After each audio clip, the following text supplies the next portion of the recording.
Hey, what's going on YouTube? This is Sever7, and today we are taking a look at the Tacray Tiran. And that's with the ultimate goal of seeing if it's worth adding to your collection or your daily carry rotation. Now, this knife did come in from the Lefty Pass-Around group. It is designed in-house by Tacray and OEM'd by Tacray. Now, as far as the handle goes, we're rocking full titanium scales on both sides. We've got this really nice milling on both sides. It's actually deep enough to add traction and help your grip. We also have micro milling. I don't know if you can see it, but right here. And then we have micro milling that goes up the top. Very, very nice work. You can barely notice it. And I love when companies put in extra effort in areas that people might not even notice. Very, very cool. We've got this massive billboarding, which is unnecessary, on what is otherwise a very nice titanium deep carry pocket clip. This is excellent in and out of the pocket. We have a lanyard hole for whoever. I know one person. I know one guy that uses lanyards. And he makes them look good. But I've been in this hobby for a while. I've met one person. But this hole looks good, so I don't mind it. We have all blacked out hardware. We are rocking a button lock. This is not a top liner lock. This is a traditional plunge lock. And then we do have some nice milling on that button. We're rocking thumb studs, and we do have some nice step milling on those studs. Not too harsh, not too pointy. Just nice and easy. Talking about ergonomics.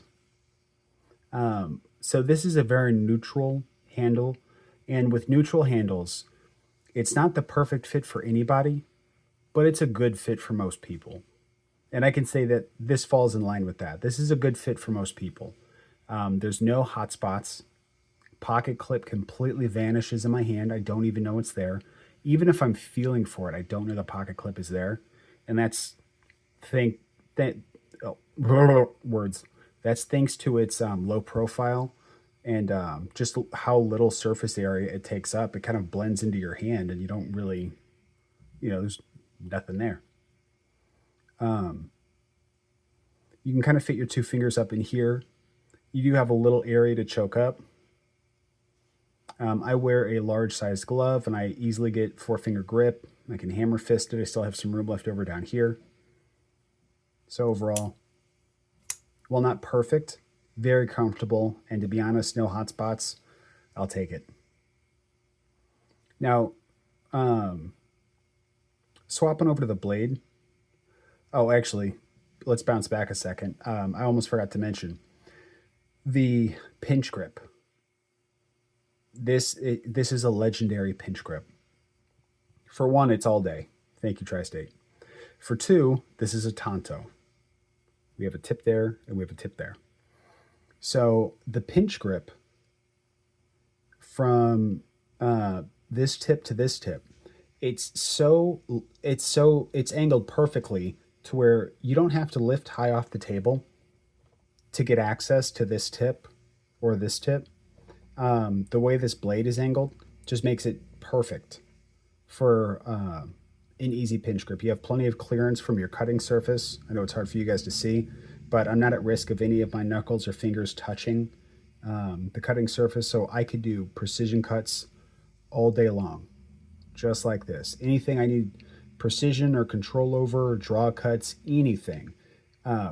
This thing is built magically for it. I mean, all day. As a matter of fact, if you needed a dedicated pinch grip knife, outside of something that's specifically built for it, I could recommend this knife all day, because this is fantastic.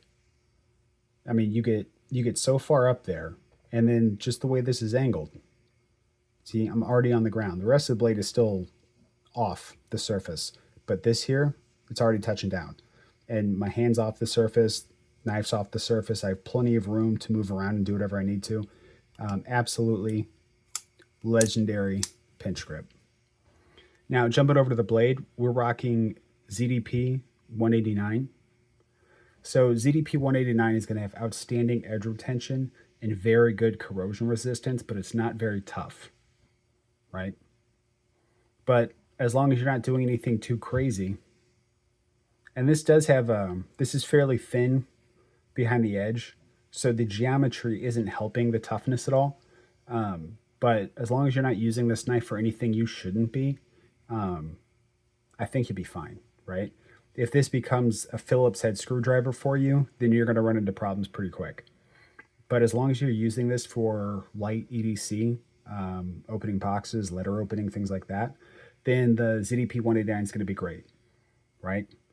Excellent edge retention and really solid corrosion resistance. And not to mention the handsome swedge that we have up top here, the DLC coating, and then you can even see, I don't know exactly what it's called. It's like it's a hamon, but I don't know if it's still considered a hamon here. But basically from this line down, which is kind of distinctive of ZDP 189. So I guess it would still be a hamon. But somebody smarter than me, let me know down in the comments if this is called a hamon by having this line in here. And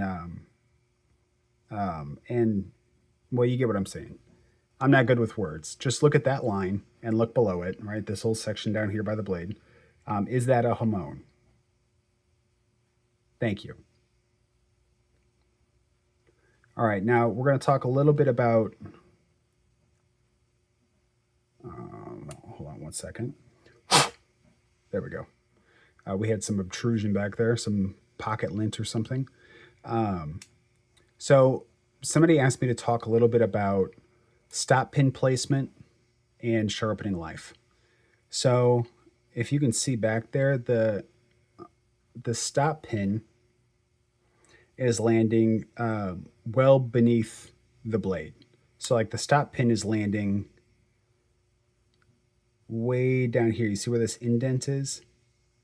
That's about where the stop pin is landing, which means the stop pin is going to have no impact on your sharpening life. However, they didn't give you a ton of life to sharpen off. You probably have 3 sharpenings before you get a smile, depending on how aggressively you sharpen. Yeah, I want to say you've got until about right there is where you've got before it starts to thicken up. But you'll still get, you'll still get some sharpenings out of it. I think you get your money's worth out of the knife before you start to, run out of room to sharpen it. And to be honest, I mean, maybe you get a little more. No, it's about where I said. Yeah. Yeah, probably 3 sharpenings before you start to smile. But I mean, I don't think that's the end of the world, especially with the light type of duty this is meant for. It should be a while before you go through and need to sharpen it. Plus, with it being ZDP 189 and having really good edge retention, this knife is going to last you quite a while. So, even if you do go through 3 sharpenings, I think by then you've gotten your money's worth out of it. So, 3 sharpenings and the stop pin placement has no impact whatsoever on the sharpening life. Now, let's talk a little bit about the action. So, this is a plunge lock, which means there's no detent ball, right? What's awesome about a detent ball is you can push against it and build up some pressure, and then the blade snaps out. With a plunge lock, the only pressure you're overcoming is the spring that's inside the plunge, right? So I've got a button that pushes on a button that pushes in a spring, right? So the only pressure I'm overcoming is this spring tension, right? And that's it. So the problem with that is instead of having one solid surface that I need to break past, which is what gives me that snappy detent, I have a relatively weak and consistent pressure to overcome, which means there's no real pop. The detent strength is essentially the same from here to here. So instead of getting a pop, I just kind of get, it's just less satisfying, right? I would rather have quite a bit of pressure up front and then fly open whenever I break past it, as opposed to having just a weak spring to push against. But that's true of all button locks, right? Not just this one. It's how all button locks operate, unless they're a top liner lock, which is where they have, instead of a spring, they actually are liner locks, and the button pushes against the liner, just like a traditional knife. You would move the liner over and disengage it, except the button moves the liner over and you disengage it. So those are awesome. Now, with that being said, with plunge locks being overall kind of a disappointment already, I will say this knife makes up for it a little bit by having really good acoustics.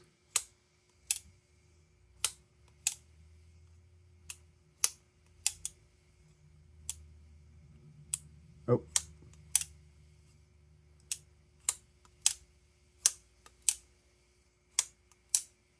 So that helps give you some of that tactile feel. You get some of your senses tingling a little bit, as opposed to something that's just like super dull, right? This actually has some good acoustics to it. So that helps. It is fidgety, and it's still enjoyable. Like, I found myself fidgeting with this quite a bit.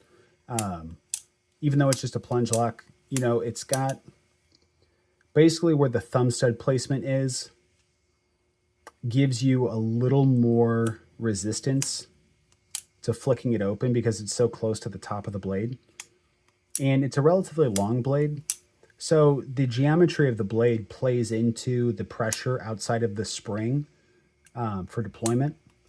So even if the spring is just weak sauce, the blade shape and position of the thumb studs is still lending itself towards a fidgety, enjoyable knife. That paired with the acoustics, this is far from the worst button lock action that I've ever felt, right? It's not bad at all.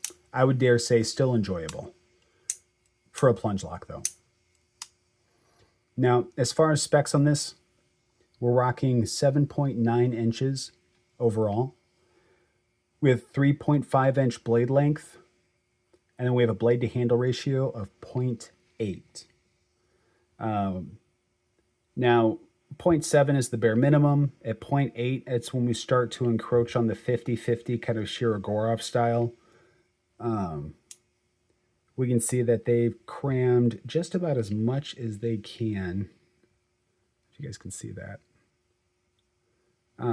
They had, maybe a 1/5 of an inch remaining. They could have creeped in maybe like a 1/16 more. But overall, I'd say they did a pretty good job. Let's do some size comparisons. Up against the milled aluminum Civivi Brazen, third best Civivi ever made, next to the Visions. And they're coming in pretty close, with the Brazen being just a hair longer. Let's go up against the Real Steel Sylph, made shorter because I rolled the tip. And we're coming in about an inch bigger than the Real Steel Sylph. And then my second favorite budget knife of the year, the Migaron Gotov. And that's coming in quite a bit smaller than the Tiran. And yes, my favorite budget knife of the year review is coming. All right, so the price on this guy is $159. Do I think it's worth it? If you like button locks, yes. Yeah, the blade shape, the fact that it's ZDP 189, the fact that it's DLC, The blade's fantastic. The handle, full titanium construction. It's not that we haven't seen this before, but it's that it's executed really well.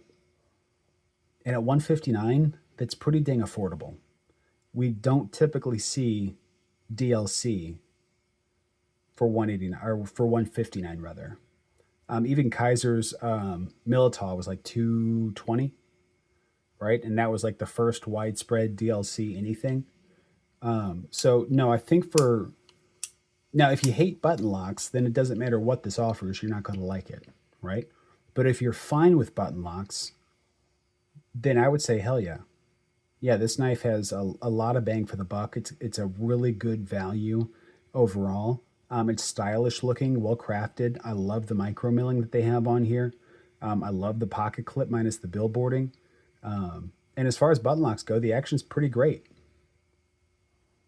I mean, I've handled plenty of button locks, and I was just like, this isn't it. But this one, considering the fact that I did find myself pulling it out of my pocket to fidget with, it's at least enjoyable fidgeting, right? And if you're not a fidget snob like I am, you'll probably love it. So yes, I can say this knife is easily worth the 159. It's punching well above its weight class. Tacray is delivering an excellent value, and I'm here for it. And I can say if you like button locks, you'll like this knife, because that's really my only gripe with it. I wish it was a top liner lock or just a regular frame lock or liner lock. Then it would be an insta-buy, right? Because they did so many things right, and they're doing it for a great price point. So for me, this would be an everyday carry, not a collection piece. And what about for you? Is this something that would make it into your daily rotation? Is, DLC and ZDP something that you would put into your collection, right? Your Save Queens, or something that you would carry on special occasions? Or did this knife just miss the mark entirely? I'm really interested to read your thoughts down below. If you guys haven't yet, please hit the like button. Please don't forget to subscribe. We are quickly making our way up to 1,600 subs. We do have a giveaway. It's coming, I promise, and you guys will like it. We're just not here yet. And until next time, guys. Peace.